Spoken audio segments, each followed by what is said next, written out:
하나님의 사역. 오늘의 본문 시편 145편 1절에서 6절.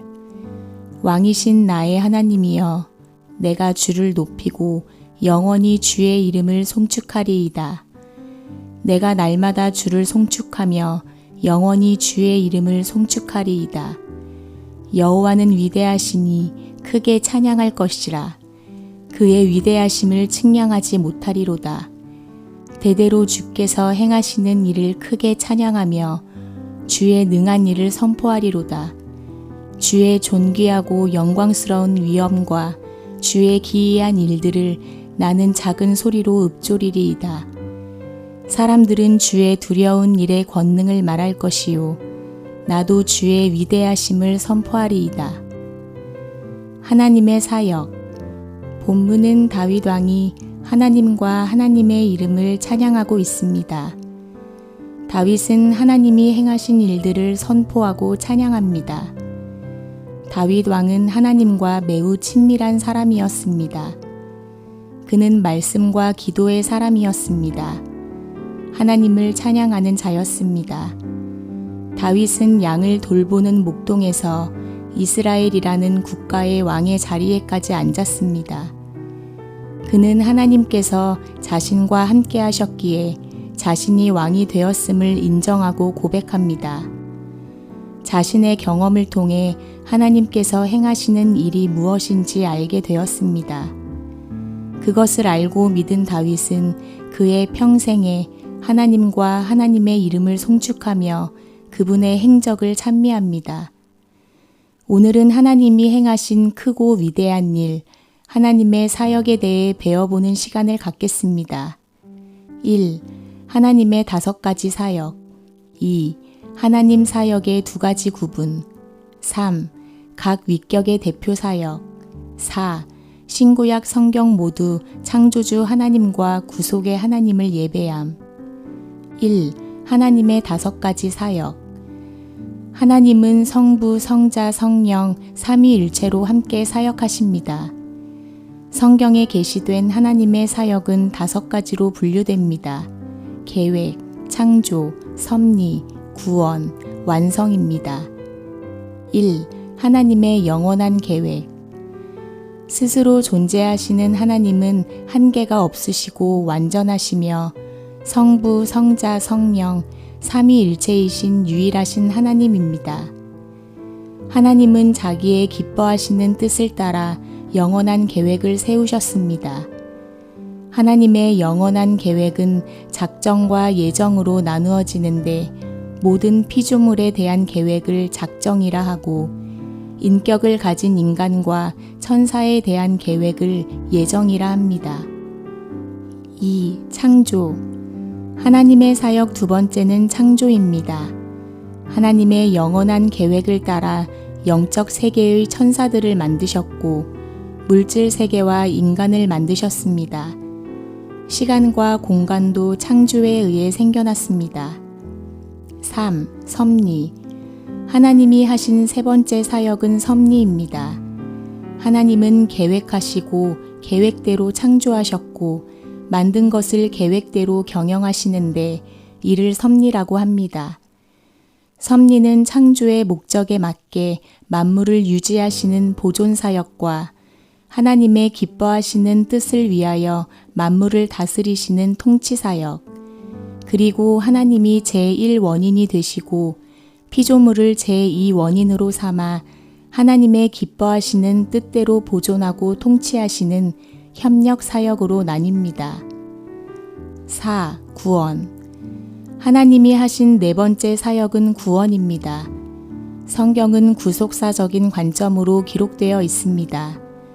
죄를 짓고 타락한 인간을 구원하시는 하나님에 대한 이야기, 우리를 구원하러 오신 그리스도에 대한 이야기, 그리고 성령이 우리의 구원을 어떻게 이뤄가는지에 대한 기록이 성경에 담겨 있습니다. 또한 구원받은 하나님의 백성들의 모임인 교회 공동체에 관한 이야기도 함께 기록되어 있습니다. 이처럼 성경은 구원에 대한 이야기로 가득 차 있습니다. 5. 완성, 종말. 하나님이 하신 5번째 사역은 구원의 완성, 종말입니다. 하나님이 타락한 세상을 심판하고 하나님 나라의 극치를 이루는 것이 완성 사역입니다. 2. 하나님 사역의 2가지 구분. 하나님의 사역은 일반 사역과 특별 사역으로 구분할 수 있습니다. 하나님의 일반 사역에는 창조 사역과 섭리 사역이 있습니다. 그리고 하나님의 특별 사역에는 구원 사역이 있습니다. 3. 각 위격의 대표 사역. 하나님의 사역은 성부, 성자, 성령께서 함께 하시는 하나의 사역입니다. 그러나 성경은 각 위격의 대표 사역이 있음을 말해줍니다. 성부의 대표 사역은 창조 사역이고, 성자의 대표 사역은 구원 사역, 성령의 대표 사역은 거룩하게 하는 사역입니다. 성부를 창조주, 성자를 구원주, 성령을 거룩하게 하시는 주라고 표현하는 이유입니다. 어떤 때는 성부가 전면에 드러나고, 어떤 때는 성자가, 어떤 때는 성령이 전면에 드러납니다. 하지만 하나님의 모든 사역은 삼위 하나님이 함께하는 하나의 사역입니다. 창조도 삼위 하나님께서 함께하신 사역입니다. 만물이 성부로부터 기인하고 성자를 통하여 성령 안에서 생명을 부여받고 존재하게 되었습니다. 하나님께서 창조하신 세계에 내재하시는 섭리도 성부가 원인이 되고 성자를 통하여 성령 안에서 이루어지고 있습니다. 하나님의 특별 사역인 구원 사역도 삼위 하나님이 함께하는 하나의 사역입니다. 성부가 구원을 계획하시고 성자가 실행하시며 성령이 적용하십니다. 구원 사역도 삼위 하나님의 각 위격의 사역들이 명료하게 구별됩니다. 4. 신구약 성경 모두 창조주 하나님과 구속의 하나님을 예배함. 구약. 안식일, 창조주 하나님을 예배하라 하신다. 출애굽기 20장 2절, 8절에서 11절. 나는 너를 애굽 땅, 종 되었던 집에서 인도하여 낸 내 하나님 여호와니라. 안식일을 기억하여 거룩하게 지키라. 엿새 동안은 힘써 내 모든 일을 행할 것이나 7째 날은 내 하나님 여호와의 안식일인즉 너나 내 아들이나 내 딸이나 내 남종이나 내 여종이나 내 가축이나 내 문 안에 머무는 객이라도 아무 일도 하지 말라.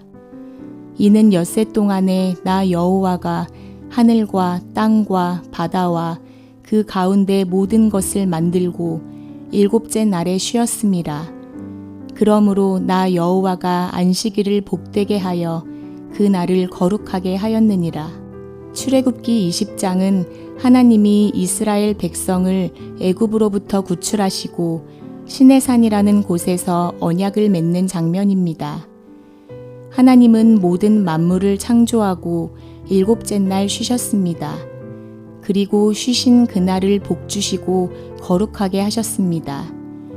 이처럼 하나님은 자신의 백성들에게도 안식일을 기억하여 거룩히 지키라고 하십니다. 모든 만물을 창조하시고 쉬신 안식일, 창조주 하나님을 기념하며 거룩하게 지키라 말씀하십니다. 구속의 하나님을 예배하라고 하신다. 신명기 5장 6절, 12절에서 15절. 나는 너를 애굽 땅, 종 되었던 집에서 인도하여 낸 내 하나님 여호와라. 내 하나님 여호와가 내게 명령한 대로 안식일을 지켜 거룩하게 하라. 엿새 동안은 힘써 내 모든 일을 행할 것이나 7째 날은 내 하나님 여호와의 안식일인즉 너나 내 아들이나 내 딸이나 내 남종이나 내 여종이나 내 소나 내 나귀나 내 모든 가축이나 내 문 안에 유하는 객이라도 아무 일도 하지 못하게 하고 내 남종이나 내 여종에게 너같이 안식하게 할지니라. 너는 기억하라. 내가 애굽 땅에서 종이 되었더니 내 하나님 여호와가 강한 손과 편팔로 거기서 너를 인도하여 내었나니 그러므로 내 하나님 여호와가 내게 명령하여 안식일을 지키라 하느니라. 신명기는 이스라엘 백성이 모세와 함께 40년 동안 광야에서 생활을 하고 모세가 죽기 직전에 고별 설교를 기록하고 있습니다. 모세는 이스라엘 백성이 들어가게 될 하나님이 약속해 주신 땅 가나안을 바라보며 다시 한번 십계명을 설명합니다. 하나님은 우리를 애굽 땅 종되었던 집에서 인도하신 구속의 하나님이다. 그러니 너희는 하나님만을 섬기고 우상을 섬기지 말며 하나님의 이름을 영화롭게 하라. 그리고 안식일을 지켜 거룩하게 하라라고 합니다. 신명기 말씀은 자신들을 구원해 주신 그 하나님을 찬송하고 경배하라고 합니다. 신약 창조의 하나님을 예배한다. 요한계시록 4장 11절 우리 주 하나님이여 영광과 존귀와 권능을 받으시는 것이 합당하오니 주께서 만물을 지으신지라 만물이 주의 뜻대로 있었고 또 지으심을 받았나이다 하더라. 하나님이 우주 만물을 창조하신 창조주이기에 그 하나님을 예배하는 것이 마땅하다고 말씀합니다. 구원의 하나님을 예배하고 있다. 요한계시록 7장 10절 큰 소리로 외쳐 이르되 구원하심이 보좌에 앉으신 우리 하나님과 어린 양에게 있도다 하니 요한계시록 5장 12절에서 14절 큰 음성으로 이르되 죽임을 당하신 어린 양은 능력과 부와 지혜와 힘과 존귀와 영광과 찬송을 받으시기에 합당하도다 하더라. 내가 또 들으니 하늘 위에와 땅 위에와 땅 아래와 바다 위에와 또 그 가운데 모든 피조물이 이르되 보좌에 앉으신 이와 어린 양에게 찬송과 존귀와 영광과 권능을 세세토록 돌릴지어다 하니 내 생물이 이르되 아멘 하고 장로들은 엎드려 경배하더라. 우리를 구속하신 어린 양 되신 예수 그리스도가 예배 받기에 합당하다고 말씀합니다. 이처럼 신약과 구약 모두 창조주 하나님과 구원의 하나님을 예배하고 있음을 보여줍니다. 구약 성경은 하나님이 우주 만물을 창조하신 분이며 창조주 하나님을 기념하며 살아계신 하나님을 예배하라고 합니다. 창조의 하나님이 이스라엘 백성을 구원해 내셨습니다. 그들을 구원하신 하나님을 기념하며 예배하라고 하십니다. 신약 성경도 하나님이 온 우주 만물을 창조하고 섭리하시며 다스리시는 분이기에 하나님을 찬양하는 것이 마땅하다고 말씀합니다. 우리 주 예수 그리스도가 우리를 구원하셨기에 그분은 경배 받으심이 마땅하다고 말씀합니다. 결론.